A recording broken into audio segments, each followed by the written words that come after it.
Welcome, everybody. We're starting a new broadcast here. This is JD from Best MMA Picks coming at you live, and we've got an exciting card today. We've got the UFC Fight Night on Fox. Max Holloway versus Charles Oliveira. Should be a really good card. I'm actually very excited for a couple fights on this card. We've got some betting opportunities as well. I'm going to go over those with you. But I just wanted to apologize that we had to do a rebroadcast. Right now in Washington State, we're having some issues with fires, and we've had a lot of setbacks in the last couple days here. So hopefully our internet connection does all right with this. But let's go ahead and get started. It's going to be real quick synopsis of all these fights. I'm going to post my leans. My actual plays I will post later on my Twitter feed. So stay tuned there. Make sure that you add us www.twitter.com/bestmmapicks or at bestmmapicks on Twitter. Also add us as a subscriber to our YouTube channel. All our picks are free. I do all of my own analysis, as well as I get a lot of tips and information from other people within the sports gambling community. So, you know, we've had a pretty winning record the last couple cards. We've had on all of our main events, I think now we're like 9-2, I believe it is. We're close to that. So we're hitting well over 80% on all of our main events. Prelims, we're still in the positive. So, you know, positive dollars is all that matters. And when it's free, you know, it doesn't get much better than that. So let's go ahead. Make sure you add us to your favorites and bookmarks. Add us to Twitter and add us to your YouTube.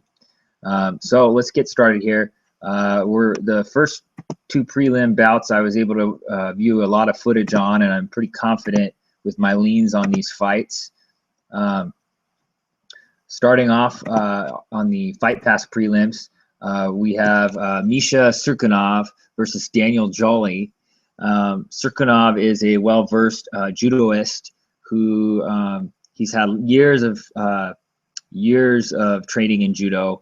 He's also well-versed wrestler, has a lot of experience there with his grappling, and he kind of mixed the two in high school. He came over from the Ukraine, I believe he might be from Ukraine. He's from that area, forget which country it is, but he had quite a bit of training over there in judo as a child, and then up into his high school years when he moved here, he had issues with he wasn't bilingual at the time, and so had issues making friends when he came to the United States, and just mainly connected with people in the gym. And so that's how he got started with his wrestling, was in high school. But he's very experienced there, as the odds indicate. He's coming in as a -500 favorite. Daniel Jolly is a +420 underdog. The over-under set at 1.5 rounds, with the over being favored at -147 and the under at +125. Daniel Jolly also has a pretty well-rounded game. He's got some wrestling experience and some boxing, good head movement. He's not really I wouldn't say that he has really fast hand speed. He seems like he's just if you were to stick him in the UFC, he'd be pretty average of a fighter. He's knocked out a lot of guys. I believe he's 5-0. Confirm that. I think he has an undefeated record coming in, but he looked decent on tape. But most of his opponents were very low-level opponents. Cirkunov has had much higher-level opponents than Daniel. Daniel just looks straight mean to me, but. I think Misha is a much more athletic guy. He's got more experience, especially on the ground. And in the clinch, he's going to have a major advantage as well. The only thing I'm worried about with these two guys is who gasses first. I think both these guys are used to finishing their opponents in the first round. I think we could see it go past the first round. Although I do tend to lean on the under, contrary to a lot of other sports bettors. I think the under 1.5 has some value there. Although with this fight, we probably will more than likely see it go past the first round. But I lean to the under 1.5, as positive dollars, 125. So I'm going to lean there. And obviously, I'm going to go with Cirkunov to win this one by like an arm bar or rear naked choke. I could see that happening either late first round or early second round. However, it may go past that, but it's worth a shot, being that both these guys have finished almost all their opponents in the first round. Moving on, we've got Elias Silverio and Shane Campbell in the second Fight Pass fight. Elias Silverio is a jiu-jitsu practitioner. Shane Campbell is a world renowned Muay Thai and kickboxing fighter. So with Silverio, he's coming in as the favorite, almost 2-1 or a little over 2-1 favorite, negative 236. Shane Campbell is a positive 210. Over/under set at 1.5 rounds, with the over being favored at negative 215 and the under at positive 180. Real simple here. Shane Campbell, his last fight, he fought against John McDessie, lost in the first round via TKO. Most of that round, he was really kicking McDessie and just bruising him up good.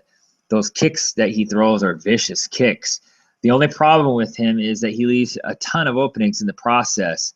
And Shane Campbell has an alarming strikes absorbed per minute at a 9.1, I think it is, per minute, which is ridiculous to me. He has no defense whatsoever.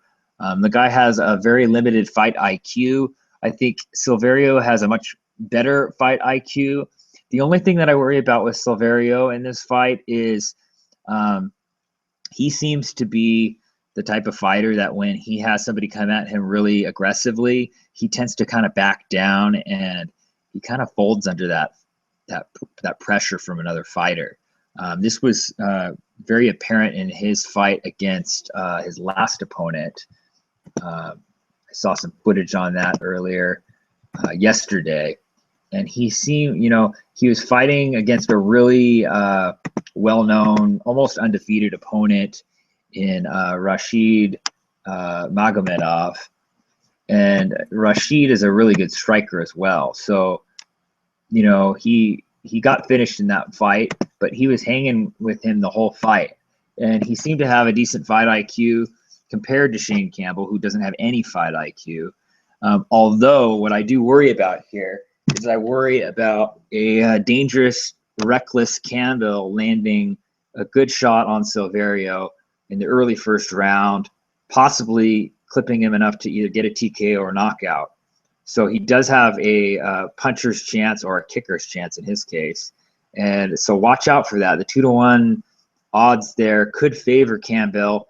Although I do not see him winning this fight. I see Silverio grinding him out, surviving the early onslaught, and being the smarter fighter in this case, getting him to the ground, possibly getting a sub in, or taking it into later rounds into deep water, finishing him there. The over/under, I think that we're going to see kind of a similar case as last time. But I just don't see Silverio being an aggressive enough fighter to end it in the first round, unless Campbell does something ridiculously stupid right off the bat and leaves himself wide open. So I'm going to lean on the over 1.5 at negative 215 and Silverio to win this one by unanimous decision. Moving on, we have Chris Beal and Chris Kelades.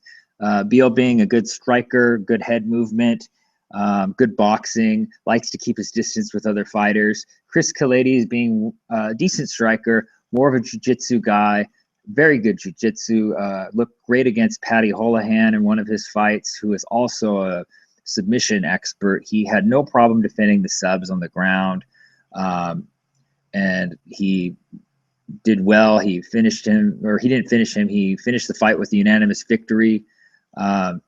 Over/under on this fight is set at over being 2.5 rounds, and the over being favored at negative 240, under being the value play at positive 200. I don't see anybody getting finished this fight. I see it going as a decision, mainly because both these guys have pretty good defense against one another. It's kind of a classic striker versus grappler. Although I wouldn't say Chris Kelades is really a grappler per se. He's more of a jiu-jitsu submissions kind of guy. And he does like to stand up too. So he's not afraid to stand with guys. I see Chris Beal maybe eking out a decision here, which could be really dangerous with being biased Canadian judges, and you just never know what these athletic commissions are going to throw at you when it goes to the cards. So unless Chris Beal gets tags him and gets a nice TKO finish, I don't foresee this one being a unanimous decision. You may be worth it for you to take the underdog here with Chris Kelades, especially being in Canada at positive 140. I'm going to go ahead and lean that way with Chris Kelades as my lean. And I'm going to go with the over as my other lean for the over-under. Moving on, we've got Nikita Krylov and Marcos Rogerio de Lima. Krylov being an excellent kickboxer and striker, and Marcos Rogerio de Lima also having some background in jiu-jitsu with excellent striking. I believe it's 80% or 85% of his victories. Marcos' victories have come by stoppage, usually TKO or KO. He's favored here at negative 171. Krylov is the underdog at positive 153. Over-under set at 1.5 rounds, with the over being a value play at positive 175, the under being a negative 209. This one has the potential to be a quick finish type fight. Krylov leaves himself open all the time. He is a very good striker and definitely has the capabilities of knocking guys out. However, I just don't see that happening here. I feel like the smarter fighter lies with Marcos Rogerio de Lima. I feel like he's also the tougher fighter. I see him getting probably a first-round stoppage here with a TKO finish of Krylov. Krylov could get lucky, though, if de Lima is not careful. Over has some value there if both of these guys tag each other and survive. I really don't see that happening, though. But it may be worth a play if you like to gamble a little bit. I lean here with the under, just like the odds makers have shown, at negative 209. And I'm going to go with the favorite at negative 171 with Marcos Rogerio de Lima. So be careful with these plays, of course. Maybe worth parlaying Rogerio de Lima with somebody else to kind of get rid of some of that those heavy odds. But probably one I'll be laying off, but those are my leans on that fight. Next fight is Felipe Arantes versus Yves Jabouin. Jabouin being the Canadian and Arantes being Brazilian. Arantes has some decent striking, decent Brazilian jiu-jitsu. Yves Jabouin is kind of in my opinion, a washed-up fighter who's been around for a very long time. He's been tagged and knocked out a few times. He's had a couple good wins, but nothing outstanding. He never really made his way into, title contention or anything like that. Over-under is set at 2.5 rounds, negative 190 for the over and positive 160 for the under. We could see a finish here. My gut feeling tells me that there's going to be a finish within 2 rounds. For whatever reason, I feel like these guys, especially Jabouin, has kind of a weak chin. That's kind of his chin's kind of worn out over the years. Arantes, seems like he has a good chin. His ground game is good. We could see this one go to the mats and possibly a sub. If there is a finish for Jabouin, it's going to be on the feet. So I'm going to lean on the under at positive 160, and I'm going to go with Arantes. I think he's a good fighter, and I think he's going to get this one. Although it may not be really that unanimous if it goes to the cards, it could be a pretty close fight. It could be like a split decision. And like I said, you got to watch out when you're in Canada. A lot of these Canadians, man, they just crazy with their judging. So be very careful here. Next fight, we have the Canadian Sam Stout, very popular guy in Canada, and Frankie Perez. Over-under being set at 2.5 rounds. Over being favored at -190, under +160. Frankie Perez is coming in as the favorite at -127. Sam Stout at +115. Sam Stout has not looked himself in his last couple of fights. I feel like he has chin issues that he, over the years, has kind of developed as a result of being a low IQ fighter and not protecting his chin and biting down on his mouthpiece and moving forward, which does win fights, and it's very exciting, but you're sacrificing yourself, sacrificing your body in the process, and it wears you down over time. The good fighters that remain good for a long time are the ones who seem to protect themselves. They fight with distance, and they protect their chins. They protect themselves from concussions. Sam Stout does not do that. He's been dropped really easily the last several fights. He's been tagged really easily. This fight, I'm not too sure about. Both these guys are kind of like stepping stone guys for other fighters to get past into, the title contention. There's some experience there with Sam. The experience advantage goes to Sam. The striking advantage goes to Sam. Chin advantage will definitely go to Perez. I think Sam Stout has had a couple losses. He's desperate for a win. I think he's going to fight this one a lot smarter than what he has been. He really's got to watch that chin. If he watches his chin, he's going to get a KO or TKO here, I believe, or a decision. He's definitely got the judges on his side. He is an underdog here, but that's mainly because he's looked horrible his last two fights. But I expect Sam Stout to come out strong here, especially being in his home of Canada. So I'm leaning on Sam Stout at +115. It's not a confident bet, but it's definitely worth something there. And I'm going to lean with I'm going to go with the under here at +160. I think Sam Stout could get the job done, and I think he can get a TKO. I think his boxing and his hands are still good. He's just got to watch that chin. So I think that's how it's going to go down. I think Sam Stout's going to get a second-round TKO for the victory at +160. I think we got lots of value there. Make it your bet a smaller bet. Okay. And let's see here. Next fight. Got Maryna Moroz, Valerie Letourneau. I'm probably going to be laying off this one. Both of these gals are really pretty decent strikers, good head movement, and good footwork. Moroz is coming in as a 2-1 favorite against Letourneau. Letourneau is a +185. I think Letourneau looked decent on The Ultimate Fighter and her bout after The Ultimate Fighter. She's definitely had an upset. I fought somebody. Forget who it was that she upset. I haven't looked at a whole lot of footage on her, so I'm going to lay off of this one. But my lean would be to go with Moroz as a better, more well-versed striker and better record overall. And I think it's going to definitely go over 1.5 rounds. I don't think either of these ladies are have a low fight IQ to leave themselves open with their striking. So that's a -202 on the over. Excuse me. It's a little uncomfortable here. Next fight, I've got Olivier Aubin-Mercier and Tony Sims. Sims came out off of a spectacular stoppage of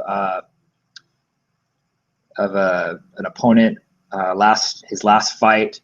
I forget his name. He's a no-namer guy from prelims that kind of was making his UFC. I think it was his second UFC fight. Real tall guy, lanky, but leaves himself open a lot.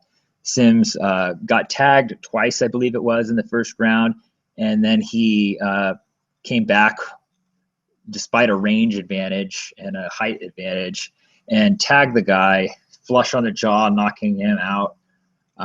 He's the underdog here at +190, and Aubin-Mercier is the favorite here at -213. My lean would be to go with Aubin-Mercier, but however, I do think Tony Sims has good hands, and he's definitely, I have a feeling here with this one, it could be an upset because I feel like a lot of people are parlaying Aubin-Mercier. I'm going to go with the under here as my lean at +110. And I'm going to go with Tony Sims as my official lean here, too. I think that he does have the potential to be able to knock out Aubin-Mercier, although it's more than likely going to end up on the ground. He could get lucky, though, if he gets back up to his feet. And we're going to take a short break here for a minute.